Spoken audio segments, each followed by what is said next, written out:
Assalamualaikum warahmatullahi wabarakatuh. Alhamdulillahirabbil alamin wa bihi nasta'inu ala umurid dunya waddin. Wassalatu wassalamu ala asyrafil anbiya'i wal mursalin sayyidina wa habibina wa maulana Muhammadin wa ala alihi wa ashabihi ajmain, amma ba'du. Alhamdulillah, pada video kali ini kita telah sampai pada pembahasan mengenai babul awamilid dakhilati alal mubtada'i wal khabari, yaitu bab terkait amil-amil yang masuk pada mubtada dan khobar. Nah, ini biasanya dikenal dengan istilah amil nawasih. Amil nawasih ya. Dikenal dengan istilah amil nawasih ini. Apa amil nawasi itu, atau apa al-awamilud dakhilati alal mubtada wal khobar? Itu amil nawasi adalah faktor atau amil ya. Amil itu sesuatu yang memerintah.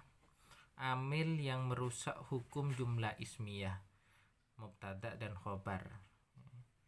Jumlah ismiyah itu kan mubtada dan khobar. Kok dibilang merusak? Gini, mubtada dan khobar hukumnya wajib rofa ya, karena dia termasuk dari marfu'atul asma. Kita sudah bahas pada video-video sebelumnya bahwa marfu'atul asma ada mubtada, khobar, kemudian fa'il, naibul fa'il. Nah, kenapa kok sekarang bahas amil nawasi? Karena yang termasuk dari marfu'atul asma itu adalah isimnya kana dan khobarnya inna.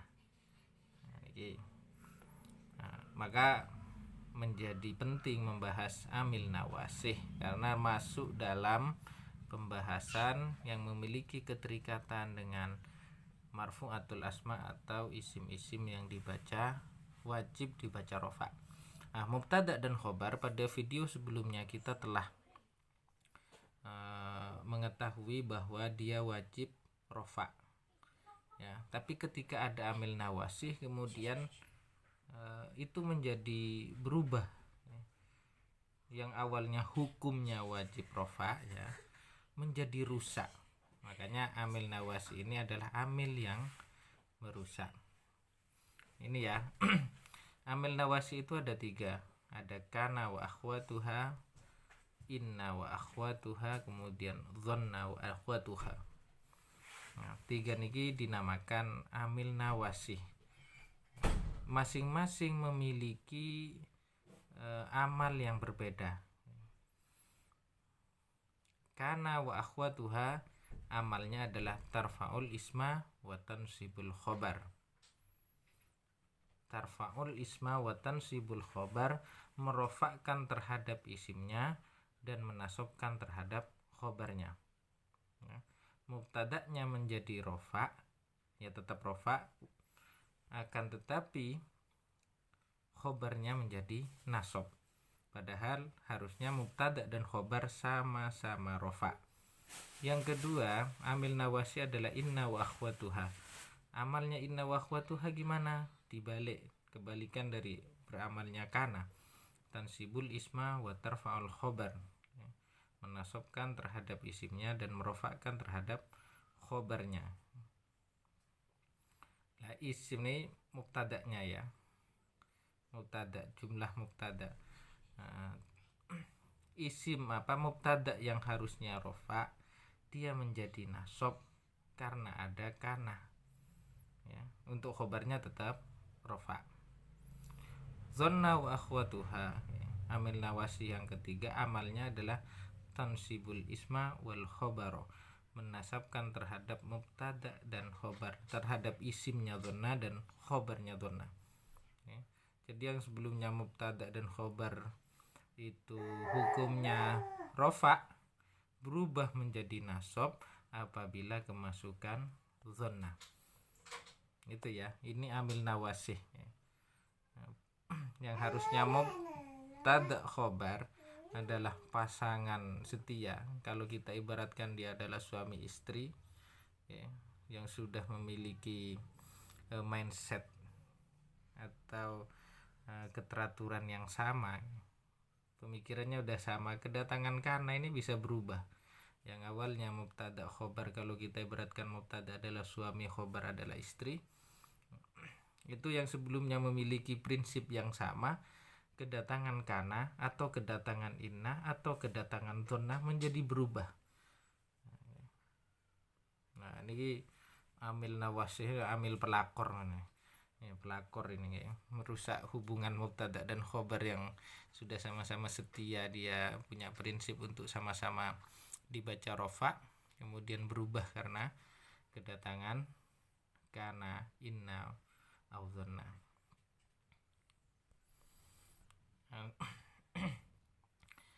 Karena kita bahas secara rinci satu persatu, kita mulai dari kana wa akhwatuha.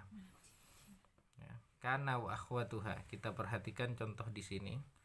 Zaidun alimun, ini adalah jumlah mubtada dan khobar. Zaidun mubtada, alimun khobar. Zaid adalah ya, Zaidun adapun Zaid, alimun adalah orang berilmu. Ketika kedatangan kana,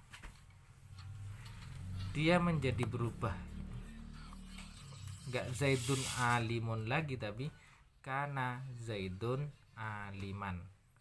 Ya, Zaidun di sini menjadi isim, ya, karena sebelumnya dia mubtada. Alimun tetap menjadi khobar, ya. Terus di sini juga menjadi khobarnya kana, aliman ya.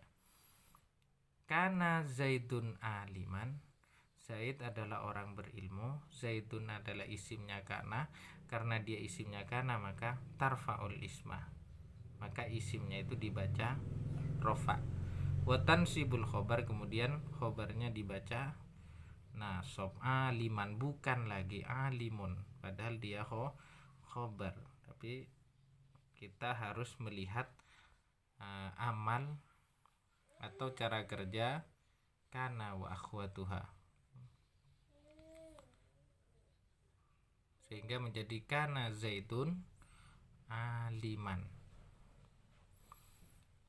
Kemudian kalau kemasukan inna, ya, Zaidun alimun, kemasukan inna, ya, menjadi inna Zaidan alimun. Ya, sesungguhnya Zaid itu orang berilmu. Ya, harusnya Zaidun alimun, kemudian karena ada inna, isimnya dinasobkan, inna Zaidan, nggak lagi Zaidun. Alimun ialah orang berilmu, khobarnya dirofakan, wa tarfa'ul khobar. Kemudian yang ketiga dhonantu atau dhonna ya, dhonantu Zaidan aliman. Yang sebelumnya Zaidun alimun, karena ada lafaz dhonna ini, saya mengira Zaid itu orang berilmu, maka kedua-duanya kemudian dibaca nasab. Oke, enggak lagi Zaidun alimun, tapi menjadi Zaidan aliman. Dhonantu, saya mengira Zaidan kepada Zaid, aliman ialah orang alim. Ini isimnya dhonna, yang aliman ini adalah khobarnya dhonna. Jadi itu ya. Zaidun alimun bisa berubah karena kemasukan kana menjadi Zaidun aliman, karena kemasukan inna menjadi inna Zaidan alimun, kemudian karena menjadi dhonna berubah menjadi dhonantu Zaidan aliman. Yang sebelumnya ini adalah jumlah mubtada khobar yang sama-sama harus dibaca rofa, wajib dibaca rofa hukumnya. Ya.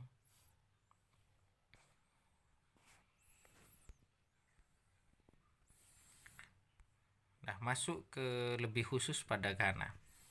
Ya. Kana itu memiliki saudara. Ya. Jadi nggak cuma kalimah kana ini yang kemudian beramal tarfaul isma wa tansibul khobar, tapi saudara-saudaranya juga sama. apa saja saudaranya. Iki ada ya kana, amsa, asbaha, adha, soro, dhalla, bata, laisa, madama, mabariha, mafatia, mafakka, mazala. Ini adalah saudara-saudaranya kana. Ketika kita menemukan kalimat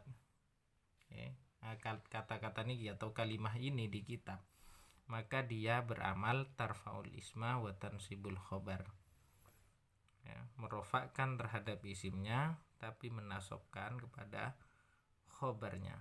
Jadi ada istilah isimnya kana, ada khobarnya kana. Yang mubtada sebelumnya menjadi isimnya kana atau saudaranya, yang khobar menjadi khobarnya kana atau khobar dari saudara-saudaranya kana. Contoh ya, biar lebih jelas. Kana Muhammadun rasulan. Muhammad adalah seorang rasul atau seorang utusan. Muhammad adalah utusan. Kana Muhammadun rasulan. Muhammadun rofa. Tanda rofanya dengan dhamma karena dia adalah isim mufrad. Tetap ini disebut isim kana, tarfaul isma. Wa tansibul khobar, rasulan ini adalah khobar kana. Ya, yang khobar sebelumnya harusnya rofa, dia berubah menjadi nasob karena ada amil nawasi kana.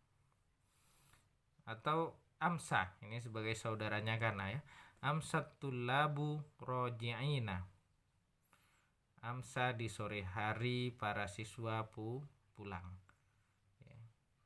Amsa memasuki waktu sore, atul labu siswa itu, roji'ina ialah pulang, orang-orang yang pulang kembali. Atul labu rofa, tanda rofanya dhammah karena dia adalah jamak taksir dari bentuk mufrad tolibun. Roji'ina dia nasob karena amalnya amsa sama dengan amalnya kana, tarfaul isma wa tansibul khobar. Selanjutnya asbaha, contohnya asbahal bardu syadidan, di pagi hari sangat dingin. Aslinya al bardu syadidun, dingin. Nah, adapun dingin syadidun ialah sangat, ya, sangat dingin maksudnya. Karena ada asbaha berubah asbahal bardu syadidan, enggak lagi al bardu syadidun. Kemudian juga adha, adhal muslimuna musallina, di waktu duha orang Islam sholat. Harusnya itu al muslimuna musalluna, orang-orang Islam. Adapun orang-orang Islam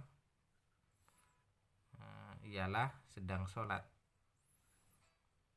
Karena ada adha, berubah di sini menjadi bentuk nasab, jadi i'rab nasab ya. Kemudian zaidun, laisa zaidun aliman, laisa tidak ada, zaidun adapun zaid, aliman ialah alim. Aslinya zaidun alimun dalam bentuk mubtada dan khobarnya, susunannya. Tapi kok berubah menjadi aliman, kok enggak zaidun alimun lagi? Itu karena khobarnya ini menjadi khobar dari laisa, atau kalimat ini kemasukan laisa, yang mana laisa itu adalah saudara dari kana dan amalnya sama dengan kana, yaitu tarfaul isma wa tansibul khobar, merofakkan terhadap isimnya kemudian menasobkan terhadap khobarnya ya. Nah, tidak hanya kalimat kana, amsa, asbaha, adha, soro, dhalla, bata, laisa, madama, mabariha, mafatia, mafaka, mazala itu, tapi termasuk tasrif ya, dari kalimat-kalimat ini, tasrifnya ya, dari kana wa akhwatuha ini juga memiliki amal yang sama. Contoh kana, ini tasrifannya ya. Kana itu kan bentuk mati. Nah, kana yakunu kun, fi'il madi, fi'il mudhari'nya atau fi'il amarnya memiliki amal yang sama. Karena Zaidun aliman, Zaid adalah orang berilmu. Ya. Kemudian bentuk ini aliman juga ya. Bentuk mudhari'nya yakunu Zaidun aliman. Zaid ada Zaid ya, atau sedang ada Zaid, Zaidun aliman ialah orang yang berilmu. Aliman juga sama. Kun aliman, ini bentuk fi'il amarnya. Karena yakunu kun aliman, kun adalah kamu atau jadilah kamu aliman, ialah sebagai orang yang alim. Kok dibaca aliman? Dia khobarnya kun ya, kun itu termasuk tasrif dari kalimah kana. Kana yakunu konangan katanya gitu. Jadi itu seluruh kalimat tasrifan ya, dari saudara-saudaranya kana dan saudara-saudaranya gitu, itu memiliki amal yang sama dengan kana, yaitu tarfa'ul isma wa tansibul khobar. Ini akan sangat banyak ditemukan di dalam kitab-kitab turos ya. Kalimat kana, wa yakunu, kemudian laisa, itu sangat banyak. Jadi ketika ketemu dengan kalimat ini, maka isimnya dibaca rofa ya, khobarnya dibaca nasab. Diingat ini, merofakkan isimnya kemudian menasobkan terhadap khobarnya. Tarfa'ul isma wa tansibul khobar ya. Tarfa'ul isma wa tansibul khobar adalah amal dari kana wa akhwatuha. Itu yang dapat saya sampaikan mengenai kana wa akhwatuha ya. Nah, isimnya kana wajib dibaca rofa. Makanya isim kana wa akhwatuha menempati atau termasuk dalam marfu'atul asma, isim-isim yang wajib dibaca rofa. Ketika ada kalimah kana, cari isimnya kana, maka isimnya itu wajib dibaca rofa, sedangkan khobarnya wajib dibaca nasab ya. Sehingga marfu'atul asma yang kelima berarti itu adalah isim kana wa akhwatuha ya. Yang pertama marfu'atul asma mubtada, kemudian khobar, kemudian fa'il ya, nomor 4 naibul fa'il, yang nomor 5 kana, isim kana wa akhwatuha ya. Isim kana wa akhwatuha menempati isim-isim yang wajib dibaca rofa di nomor urut 5 ya, kalau kita petakan seperti tadi. Mungkin itu yang dapat saya sampaikan, kurang dan lebihnya mohon maaf. Assalamualaikum warahmatullahi wabarakatuh.